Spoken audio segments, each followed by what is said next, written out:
Hello and welcome to the most must-hear podcast in the world of rock. Join hosts Charlotte, Joe, and Max as they run down the latest news and their favorite bands.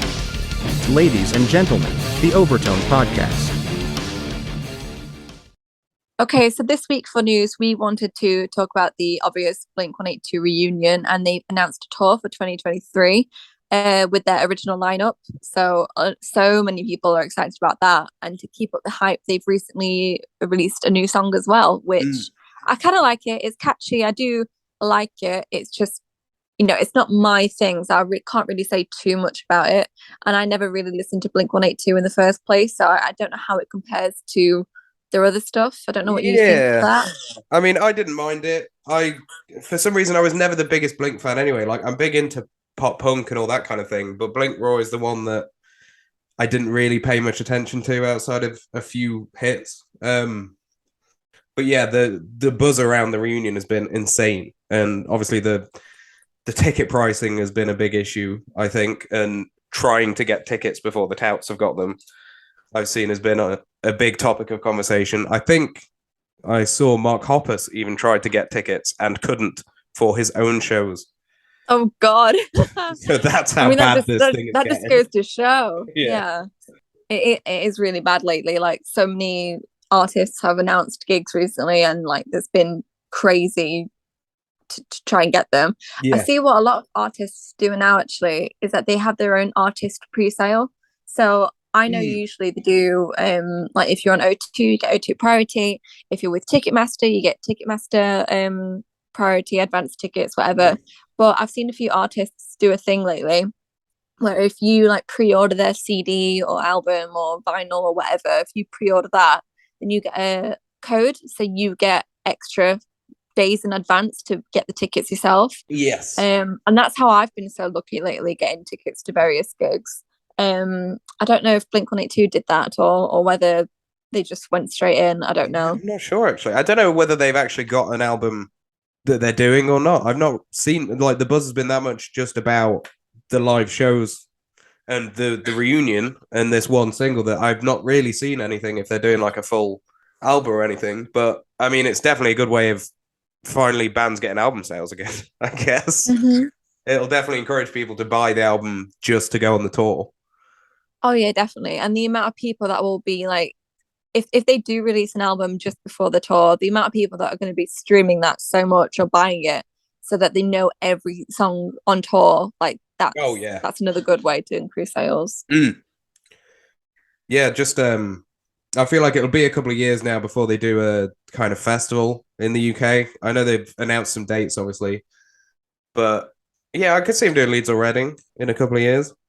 I wouldn't be surprised if they did it next year just because of all the hype. Yeah, true. I feel like if any band are going to be able to do a festival alongside arena dates at the minute, it's Blink-182. We'll have to keep an eye out for that then, because that, as much as I don't really listen to them, I can imagine a festival gig being a really cool experience no matter what. Yeah, I've heard they, at least back in the day, they were good live. Obviously they've not played together for about 10 years as all three of them. But yeah, I imagine they still put on a good show. Oh, definitely.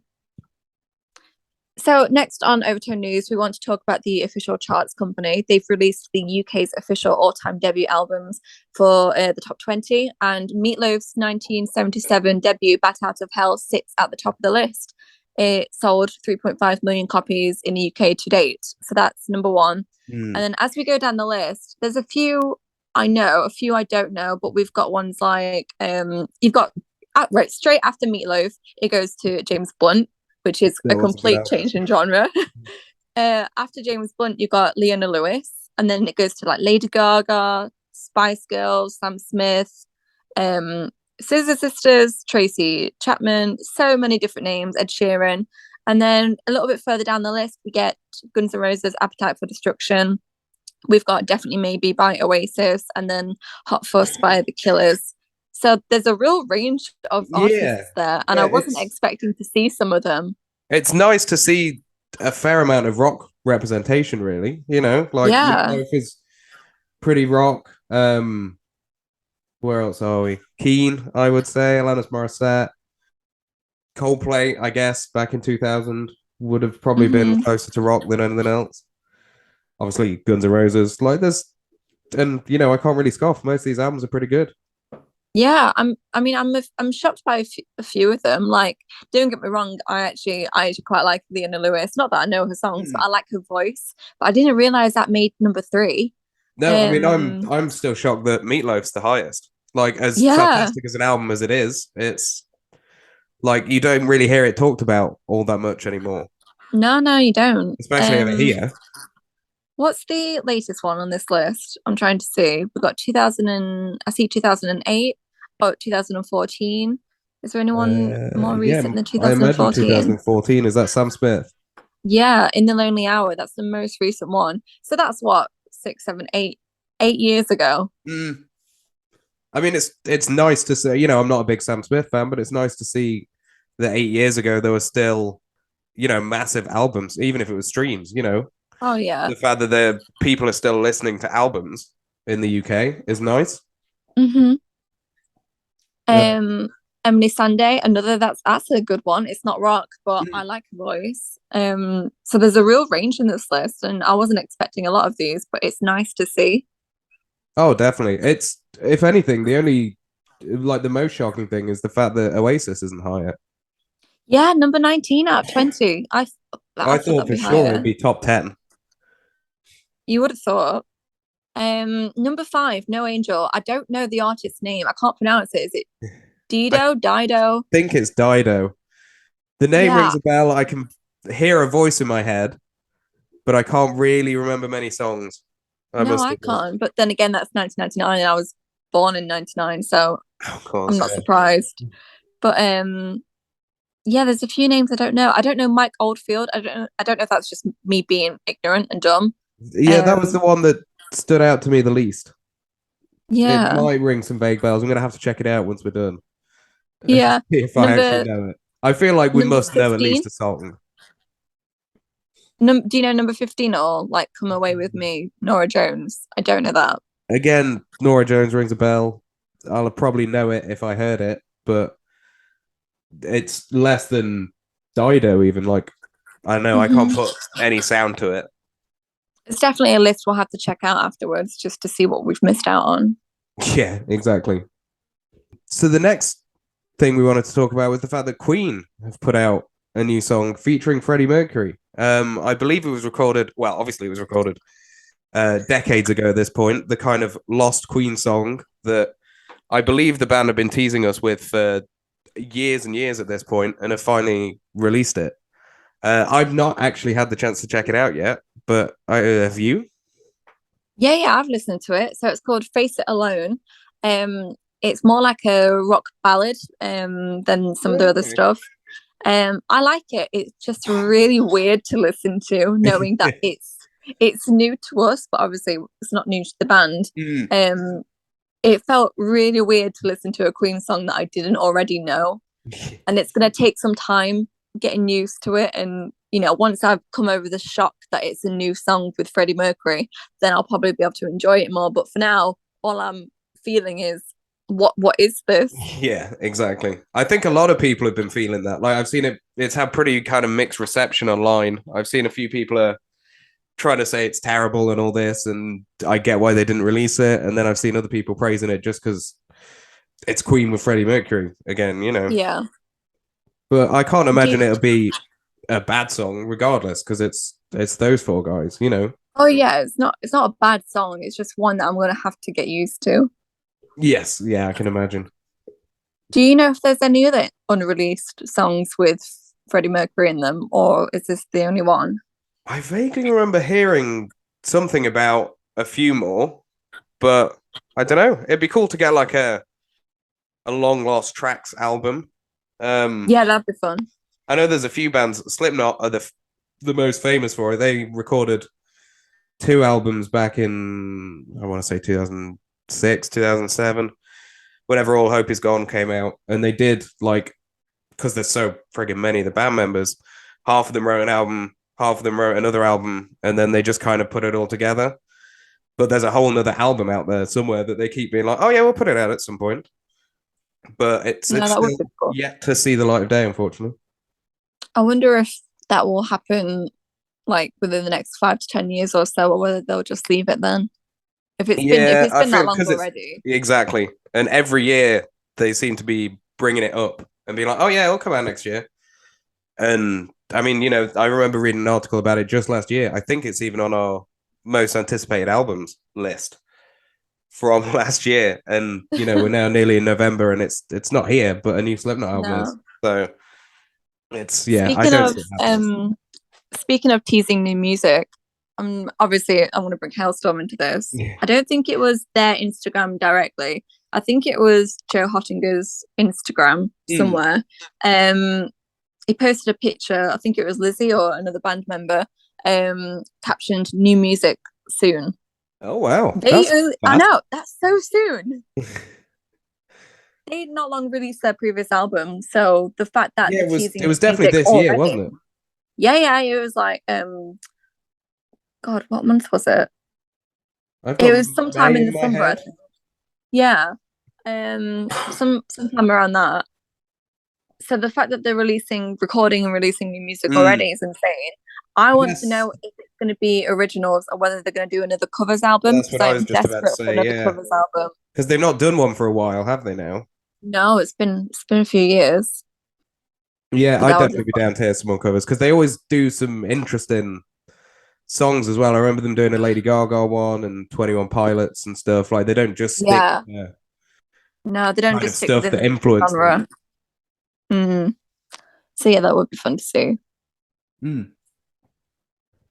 And again, we're gonna have to talk about the thing that's been literally all over my social media the last week or so is the When We Were Young festival in Las Vegas and Yeah.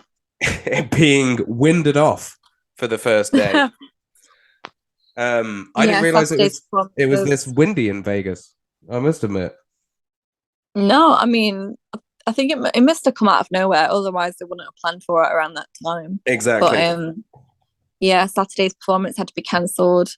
But no, I've heard really, really good things about it. I've seen pictures on social media, and it's been nice to see everyone dressed up like, back in the emo, it's not a phase sort of clothing and makeup. It's fun to see. Yeah, it's nice that and I think initially they were planning for it to just be the one day. So I think it's nice that they've obviously spread it out to 2 days and they've still managed to do one of them. They've not had to cancel the entire thing. Yeah. But and it kind of begs good. the question, like whether they're going to do it in the UK. I'd like to think that'd be cool. Yeah. Because a lot of festivals seem to be spreading out these days as well. You've obviously got Download doing various other countries. Knotfest does pretty much everywhere these days. Yeah. I think it'd go down a storm, but I don't know whether, because obviously we've got kind of Slam Dunk, we've got Leeds and Reading kind of half does that sort of music. I don't know whether some promoters would get upset that it's kind of stepping on their toes, maybe. Maybe if they did it at like a separate time, I don't know. I still think any kind of pop punk thing is going to sell over here these days. Oh yeah, definitely will. But yeah, from what I've seen, I think they put out a lineup for next year's one in Vegas. I think they put it up a few weeks before this year's one, and it looked quite good. I think Blink were on there, Green Day. I can't remember the rest already. So is it going to be a yearly thing then, or is it going to be every other year thing? As long as they've not, kind of lost enough goodwill, which I don't think they have. I've seen people complaining online and kind of comparing it to Firefest and all that sort of stuff, because it's just this massive festival that came out of nowhere, charged a bomb, and then cancelled the first day. But like we were saying, at least they did a day. Yeah, and it's not like it was out of their control, really. You can't blame them. No, exactly. It's not like they've tried to swindle people out of money at all. They've genuinely been told you can't go ahead today. So yeah, it'll be interesting to see if. Yeah, I can't imagine it being cancelled. So I'd love to see. Hopefully, they do like a live stream or something next year. Be sick to sit down. Yeah, that would be fun. Yeah, they should do that. I'm surprised they didn't. Yeah, it's definitely the sort of crowd you'd think that would sit down and watch a full live stream as well.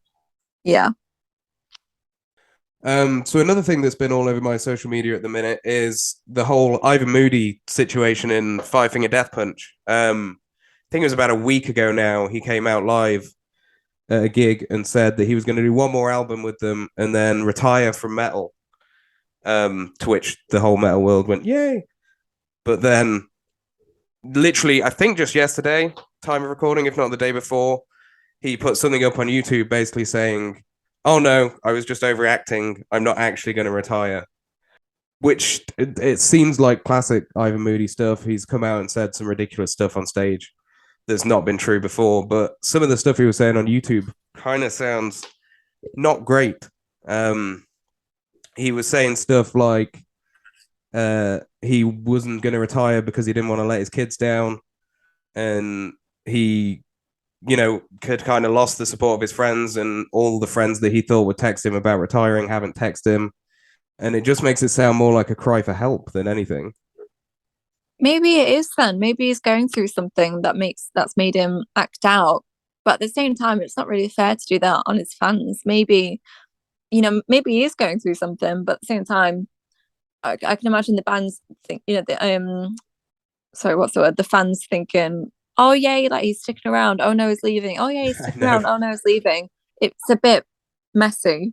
Yes. I think, yeah, like I've followed the band for a while and I can't say I'm that big of a fan anymore, but it's definitely kind of, we've seen this sort of thing from him before. He's never quite announced retirement or anything, but he's battled demons before. Like he's been in a place where he's been that off his face that he's wandered off halfway through gigs and got into rehab and out of rehab and into rehab. And like, it seemed like quite a volatile band, regardless of how sober he is, really. I think they've been through that many members as well, to be fair. I think him and maybe the guitarist are the only two still from the original members. And I mean, it's only been, I want to say 15 years, if that. Right. So yeah, I think he's definitely, I don't want to like call him out here for being kind of hard to work with. But the fact that he came out, on the YouTube video, I think he apologized to his band for kind of having this outburst and being like, oh, I don't want to be in the band anymore. And then he's turned around and been like, oh no, sorry guys, I'm just overreacting. I mean, on some level, it's great to be self-aware. True. I mean, at least he's like had the courage to say, oh no, actually my bad, that's not how I really feel. I applaud that. That's great. But yeah, at the same time, it just makes you think what's going on. Yeah, it feels like there's more going on than him or the band are letting on. I do think it's weird that, because I've not watched the video. I've seen all the quotes that all the media and stuff have shared, and not once has he actually kind of said, I'm sticking around for the fans, which kind of felt a bit weird. Like he's sticking around because he feels bad for the band, and he's sticking around because he doesn't want his kids to see him quit the thing that makes him money and all this kind of stuff, as opposed to he's doing it because he's carrying on because he enjoys it, because he wants people to enjoy his music. But yeah, like you said, maybe there is more going off behind the scenes that we don't know, but we can only hope that obviously he's all right and the band's all right, and I mean, hopefully for the fans' sake they carry on, but if they don't, I'd understand if there's more going off. Yeah, I think I wouldn't be surprised if we see some more stuff come out about it in the next couple of weeks. Okay, I'll keep an eye out for that. The development or something. I'm sure we'll be talking about it again by the end of the year on this thing. Yeah. And then finally, some sad news from the Motley Crue camp is that their guitarist Mick Mars has retired. I think this happened just yesterday, or even maybe this morning, our time. But yeah, I didn't even realize. Like, I know he was a little bit older than the rest of the members, but the dude's 71 years old, which is damn impressive to still be touring full time. I do think it's interesting that from everything I've read, they've said he's retiring from touring. So it kind of feels like they want to do some more music. I know they've not long reunited, And this is, I think they're on a reunion tour as opposed to kind of a farewell tour. So I don't know, maybe Well, they maybe hinted at it some is a new case music. of, yeah, maybe it is a case of he's up for doing new music. He's just not up for touring. So I can imagine touring being such a long. I mean, I can imagine it being fun, but I can also imagine it being a real drag and, Yeah. accommodation and traveling and all that. From what I saw, they did a lot of US dates on the whole Motley Crue, Def Leppard tour as well. Like, it looked massive. I wonder if a bit tired of it then. But yeah, so every rumor I've seen seems to be pointing towards John 5 replacing him, who was up until a couple of weeks ago Rob Zombie's guitarist. Right, okay. And everyone kind of freaked out. I think just one random gig that Rob Zombie played, his old guitarist came up on stage instead of John 5, and no one really addressed it. So that's interesting, though. Yeah. So if he's leaving Rob Zombie, their old guitarist potentially joining, maybe he was just stepping, but maybe he's rejoining, and then maybe John 5's gonna join Motley Crue then. Yeah, it seems it. Which is, I mean, he's a good replacement. He's a fantastic guitarist. I don't understand why all he seems to play is industrial stuff, because he's ridiculously good at lead guitar. But I want to say he was with Marilyn Manson maybe before. Okay. He was definitely with someone else I'll see how that before would Rob fit. Zombie. So it's going to be interesting to hear him play kind of glam metal if he is joining the band. Yeah. No, that would be interesting, because to be honest, I'm not too familiar with his work beforehand. So yeah, that'd be interesting.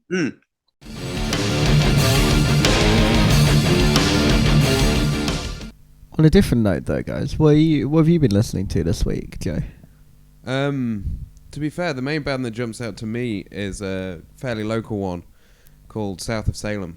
Oh, yeah. They've been gathering a fair bit of steam over the last year or so. I think that album was, I want to say 2020, 2021. And they are just playing every single festival we get through. Nice. To be like, look at this, you want to cover this, you want to do this. They seem to be everywhere, but What? they're really good live. What are they like? What kind of music is it? It's kind of like a gothier glam sleaze type thing. Quite a combination. Yeah. I'm trying to think what the band I'd compare them to. Have either of you listened to Falling Red much? No. No idea. A little bit like that. What are they like? Kind of gothic sleaze. Oh, yeah. Who'd have thought? Nice. I think they've done a few tours with The Treatment and that kind of thing. So if anyone knows them, it's Okay, yeah, that yeah. kind of music. Nice. That sounds pretty good, actually. Might What check them about out. you guys? Have you heard of a band called Hot Milk? The name rings No. a vague bell. Is it milk that's warm? A little bit warmer than warm to the point where it's hot. Okay. Yeah, okay. As far as I can tell, I've not actually looked into who they are, but I think it's a duo, maybe with a band, I'm not sure. But they have a song called I Fell in Love with Someone That I Shouldn't Have, and I came across it purely by accident, and it's a really good song. I really like it. Nice. And then there's an artist called Gabby Hanna. I don't know too much about her, but she's got a song called Trouble. And to be honest, I only started listening to it because of the album artwork. It's got a picture of a duck on the front. So I saw the duck and I thought, what's this all about? And yeah, another great song. Have you heard of a band called Lawrence? No. No? Can't say I have. Really, really cool band, brother-sister duo with that full backing. They're touring in America at the minute. Hopefully they'll tour in the UK at some point. But they're very, I don't know how to describe it, because it's like pop, but with horns, but with like they've got a full big band behind them. That does sound cool. It's just, yeah, I'm a big fan of them. So they have an album called Live in LA. And I've got that on repeat. And then on a completely different note, there's a singer called Dylan. And she's had a few new singles out recently, one being Nothing Lasts Forever. And I'm a big fan of that. She's like more poppy. Like she recently supported Ed Sheeran, and I know she's supporting him again in the when they do their US tour. So it is very like poppy, but I like it. she's got a bit of edge, so I can vibe with it. Oh, nice. Nice. What about you? Well, as always, Sleep Token. Yes. EP2 is still the best EP ever released. I will die on this hill. I know. I just want to leave my body every time I listen to it. It's genuinely It is good. beautiful. His I've never voice is actually amazing. listened to any of them. If there's any band I think anyone should listen to, it is Sleep Token. Okay, so for someone who's never heard of them, never listened to them, how would you describe them, and what one song do I need to listen to? Okay, so appearance-wise, imagine if Slipknot were a cult. It's probably the best way to describe their visual appearance. Musically, it's a spectrum. I think this is why I enjoy it. You have this range of very slow melodic pieces like The Night Does Not Belong to God and Missing Limbs, which are quite introspective in nature with how they feel, all the way up to these incredibly intense songs like Gods, where he's just screaming for the first half of the song. So it's always a range, so there's always something to listen to. If there is one song, it's very difficult for me because I can't fault any of their songs. I think the one anyone would have to listen to would be Calcutta, which is off EP2, or Fields of Elation, which is off EP1. It is beautiful. But on the opposite end of the spectrum, I've also been listening to Psy, the Japanese black metal band. Yes. Which is a little bit of a change. They were good though. Definitely. That album that they put out this year was definitely, yeah. No, mainly Sleep Token, I won't lie. Yeah, Recently bought tickets to go see them in January. Oh, of course. Again. Yeah. Third time. North Lane support? Yeah, North Lane on support. That'll be good. Yeah, I think I'm a bit more excited about it than when I saw them with A.A. Williams. Not that there's anything wrong with her, but I think having the energy in North Lane will make Sleep Token probably potentially play some of their heavier songs. Yeah. Which would be sick. Very excited about that.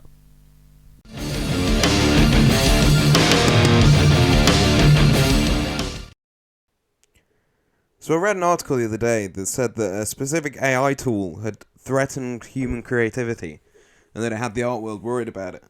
What do you guys think? I think they are to some extent. Like, I work in marketing, and AI has become like this like big thing that people are talking about. And I know, especially for like business and brands, it's a cool way to, well, first of all, it's a great campaign idea. Like, there's all sorts you could do with AI. Like, I've seen one where they type the name of like a celebrity who's dead, and then they type in what their age would be now, so it generates an image of what the celebrity would look like now. And there are like so many different things that you can do for brands and campaigns. But I think it's also become a cool way to and I am absolutely nicking this from my mate at work. Well, he said it was a cool idea for you to inspire artists rather than replace them completely. Like, if you're a company and you're working with a creative and you want to give them a brief and say, look, I want to create this, but they're not quite getting what you want, you could always create something using AI and use that as inspiration, and then they can go off an actual visual inspiration to create what you wanted in the first place. So there's loads of scope for you to use it without completely taking over it in the first place, if that makes sense. It can be inspiration. It doesn't necessarily mean that you're replacing the original art, but I can completely understand why people are worried, and then that does lead you into, is it going to take over music? Is it going to take over musicians? How does it work? Because it's still brand new. People don't know the answers. Right now, we're just like learning and speculating and testing things out. I think it's hard to say definitely the impact it will have. Yeah, I think I agree with that. Like, you end up with like a lot of artists who basically generate pieces of art to then put into their own style as inspiration, like you were saying. And like, you already have this whole thing of people who take pre-existing images and edit them slightly. There's a guy I follow on Twitter called Necros who does that to create like loads of these very grand pieces of art, but they're all like just random pieces, little things that he's put together. But then on the music front, I don't really see the harm in it. I think up until a point where AI gets to a level where you can't distinguish it from like a normal musician, I think people would tell if the song is completely based off an AI. Like the whole like autocorrect, like predictive text stuff, like you can tell it just never fully flows. But then using something for inspiration, I don't really think the origin of something matters. Art's been dead for a long time. I'm not the first to say it. Nothing's really original anymore. You just find your own way of creating it. Yeah, definitely. And I think the beauty is in how you put something together and how you want to express it, not in where it came from. So the idea that using something that comes from AI is bad, or it's, going to be the damnation of an entire space, I think is a bunch of rubbish. I think as long as people use it in a good way and people are clear about it. Yeah, obviously if you're trying to say that a piece of very, very grandiose, like especially when it comes to classical music, something generated by an AI that is literally impossible to play, I think as long as you're not trying to swing that as your own, it's fine. But you got like deadmau5, people like that who've been using AI and computers to make music for years. Even on that whole thing of songs being impossible to play, one of his songs he had done in like such a crazy way that he genuinely believed it wasn't possible to play. I mean, you had I can't remember the name of the song at all. I remember for about a week on Radio 1, the DJs were trying to get this woman to play like a specific violin part from the song. She's like this grandiose actual violinist as a career, and she was really struggling just to be able to do it because it was so complicated. They just put it together. And like it's not a new thing at all. No. But I think people can tell when something is impossible. Maybe not, the layman. But in terms of like people who understand music or like have an involvement in it, like these artists who have an involvement in art, who create, I think they will pick up on the fact it's not possible. And I think as long as you're not swinging it as your own sort of creation, or rather fully your creation, because ultimately like stuff like the AI generated art, you have to give it prompts. Exactly. It's the same with music as well. Yeah. You gotta, feed the AI with enough stuff initially for it to be able to do any of it anyway. Yeah. Surely on some level, some people might say it's cheating. Like you could type in, rock 4x4, drum, guitar, bass, give them a key, give them a couple of starting notes. Yeah. That doesn't mean it's your song, does it? I guess you could put it like that, but then it's like, there's a band called Termina, which is just a guitarist and a singer, and the guitarist is the one who writes like all the music and he tracks the drums. He doesn't actually write anything. He just puts like little bits on software and sort of moves it to where he wants. So I think by the same standard, he's not really written it, and I think, if you took something that was literally just the bare bones 4/4 rock thing, then I think that would be pasting out something that was created by a computer. But again, I do think something that generic with such little involvement into what it should be, I think that will have this feeling of this like artificial feeling, this like unoriginality to it. But again, I don't think it's going to necessarily stifle the creativity, because at the end of the day, you're not going to make anything new with AI. Well, like, exactly. You're always going to have it. It's going to have to generate off of something. So it's not like, at least for now, any AI is going to create a new subgenre or create a brand new piece of art that's never been seen before or anything like that. It's always going to have to base itself off of something. Well, exactly. I think my sort of main reason for not believing why AI stuff is not sort of created by the individual, so it's definitely assisted. When you have like EDM and like stuff that's just made on a computer, you're not playing anything. No. Yeah. Chucked a bunch of things together. So do you give credit then to the guys who made the software? So the people who made the AI, do they need credit for everything that's made off it? I'd say so. But I don't know. But because I think it's not about how you create something. It's about the process of its sort of development and how you make it into something in your own image. Like, you can change the progression of chords to give a completely different feeling. Yeah. You can change tempo of things to a different feeling. So I think if we accept that EDM is music, and it is created by the people who sort of did all the plug-in, like, you know, tapped everything out, I think then by the same standard, stuff that's adapted or partially created by AI is still the person who put in all the prompts work. I think there's an argument to be made about whether it should be considered like original music or in the same sort of space as other music, but then I don't think I'm qualified enough to determine whether something is human. Yeah. So. Yeah, it's definitely an interesting way of looking at it.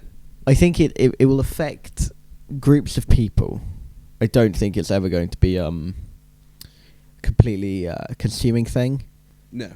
There's there's even always in going to have to be... Even in the art world, like, Photoshop exists. Is that cheating? Well, exactly, yeah.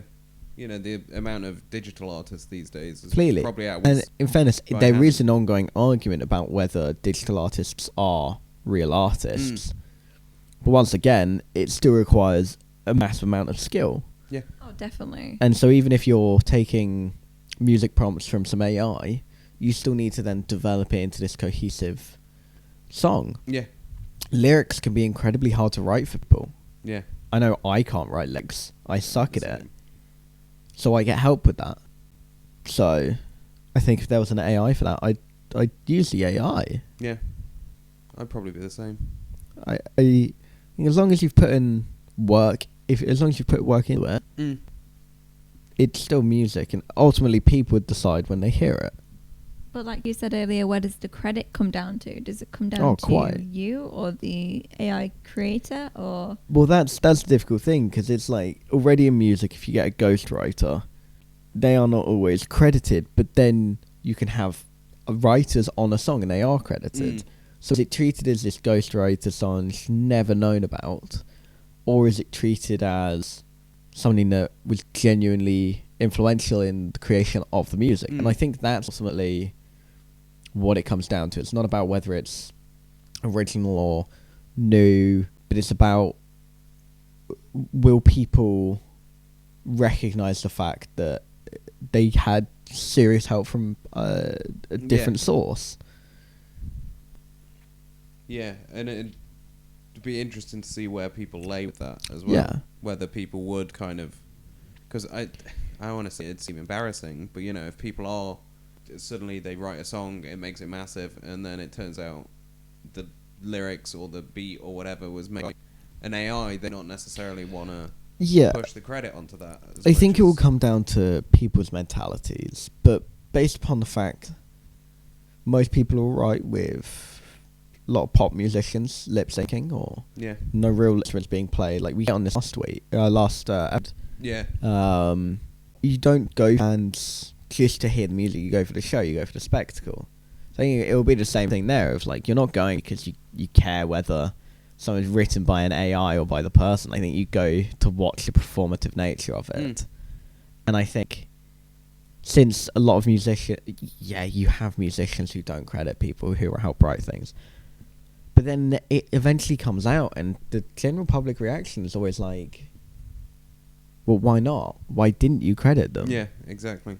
And then you see people who do credit their writers, and you have some people who are like, oh, but you didn't write all of this, No, so is it really your song? And I think you just have a repeat of that, and I hope by the time that AI involvement could come to that level of it could write serious amounts of songs, I hope we've sort of moved far enough along as people that we don't care. Yeah, definitely. We just want to hear Like, I love good music. Yeah, as I love opposed to- music, but I don't care where it came from, who wrote it. As Exactly. long as they're decent people, Yeah. I don't really care. See, I kind of agree with that to an extent. I also like to know that when a musician's put their heart into a song, that gets me more than if they don't, if that makes sense. Yeah. Like how much heart and soul can you really put into an AI generated piece of music? Yeah, I think that's fair. But I think that would just come down to individuals at the end of the day. And whether the individual appreciates it or not. And maybe you will then see this divide between sort of AI influenced pop and human influenced pop, or however you want to put it. And maybe see this across the spectrum of it all. I think it would actually be pretty interesting to see why people say no, because that's an argument I completely agree with. Of actually, if yourself you've put into something, especially if you swing it as like something really impactful. Yeah, like a deeper meaning Yeah. song or like a love story. But then That kind of the idea that having AI help write a song is just inherently bad, I think it's just a bunch of crap. Yeah. I think I think it's just, for me, I don't really care where it came from. If it sound good, it'd be good.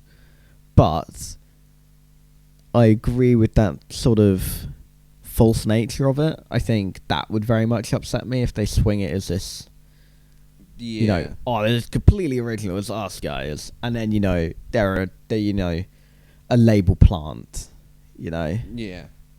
I think it also depends if, like, say you get inspired from an AI and it generates this piece. Do you then learn it yourself, or do you keep whatever track's been given to you and use that as backing? Exactly, yeah. Or do you learn the chords, learn the melody, learn everything And to then the point re-record it, exactly yeah. to the point where you can play it yourself? And then potentially adapt it into be something greater. Yeah. than that. I think that would be a great way to use it. I completely agree with that. I think the sort of adapting it into your own thing, it's sick. Yeah, exactly. Then there's still that massive element of creativity involved. Yeah. I don't know, really. I think it's definitely going to become a thing. Yeah. Oh yeah, definitely. And the way everything's tracking is you're not going to get away from it. But I would like to see more people's reactions. I have a feeling the first few songs are either be very well received or incredibly poorly received. Yeah. Regardless of the nature of the song or how actually good it is.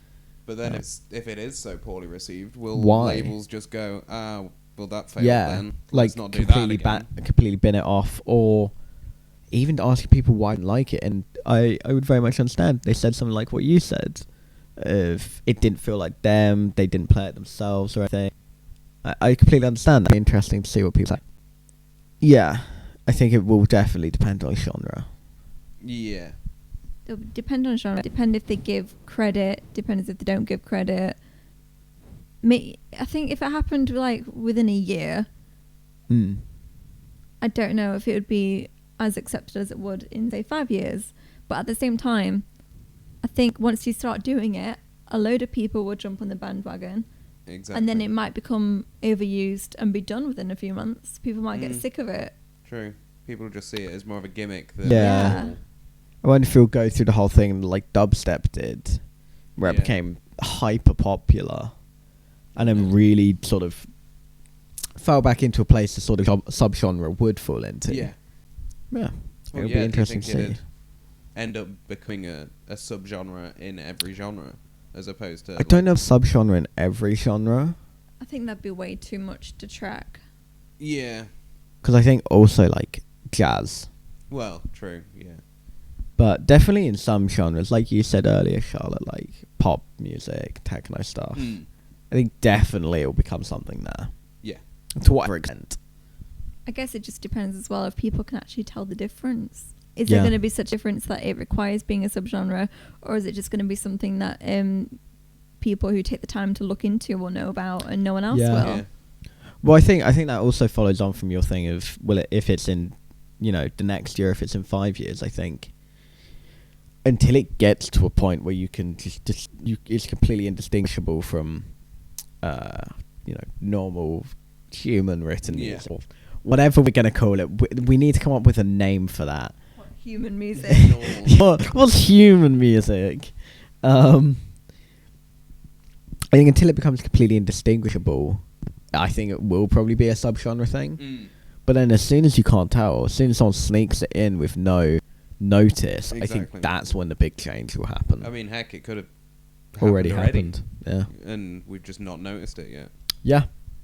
Yeah, maybe. It could just come out in a year's time. Oh, Ed Sheeran's latest track was completely Inspired by- Electric AI. Callboy just written on a computer. Yeah.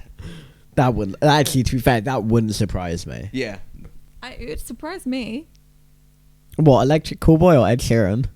Oh, I thought you were about Ed Sheeran then. Oh no, Ed no. Sheeran would surprise because Ed Sheeran would surprise me. Yeah, yeah. Yeah. Ed Sheeran would surprise me. Electric Callboy, I'd just be like, yeah, no, Yeah. that definitely They wrote, happened. like the first two songs and then just fed the computer. They just back. said a bunch of weird words in German and English. Techno Train happened. Yeah, Nice. that sounds about right. You make my spaghetti ready. It's such a good song. Such a good one. Okay, now that we've come to the end of this conversation, because we're not filming, I think it's the perfect time to let listeners know that Max is sat here with with his sunglasses on and his hoodie up. It's a good hoodie though. Yeah. I'm And not it's defending sunny the sun- outside, to be I'm not fair. defending the sunglasses. I could have just said yes to drawing the curtains, but a sleep token hoodie. What do you expect? I found out the other day I have enough sleep token merch to wear a different piece every day for 10 days. That's Not quite an impressive. achievement, I've spent nearly £500 on this band. Someone help me. Yeah. You can just help. It's okay. Oh my god. Yeah, I'm can't. decision next cast. We're not talking about sleep token. You're not at even allowed to all. wear. Jokes on them, No. I will be wearing sleep token merch. No, you won't. I'll wear sleep token socks. Just hide it. Yeah. Or I'll wear one of my many sleep token t-shirts. Yeah, true. Just Okay, have a hoodie next over the week, top. Joe, you can check his socks. Hey, you Okay. told me to take off clothes earlier. No, I didn't. I am buttoned my trousers, so I wouldn't need a wee. No, you told me I had to take off some I of my am clothes buttoned my earlier. She was telling me that I was making too much noise, so I needed to take off my clothes. No, I said take off your jacket because it was making too much noise. Joe, I think she was telling me to take off my clothes. What do you think, She mate? did also complain about your trousers. In fairness, yeah. Yeah. She wants me to be here in my boxers. All right, thanks for listening. To thanks for listening to the Yeah. Overtone Podcast.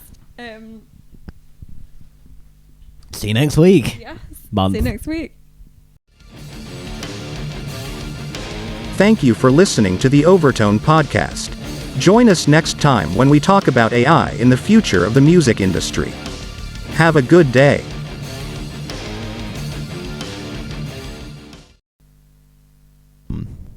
In the right hole.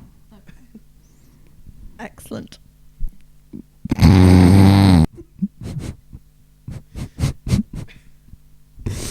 Here's for the innuendo segment of the podcast. Yeah.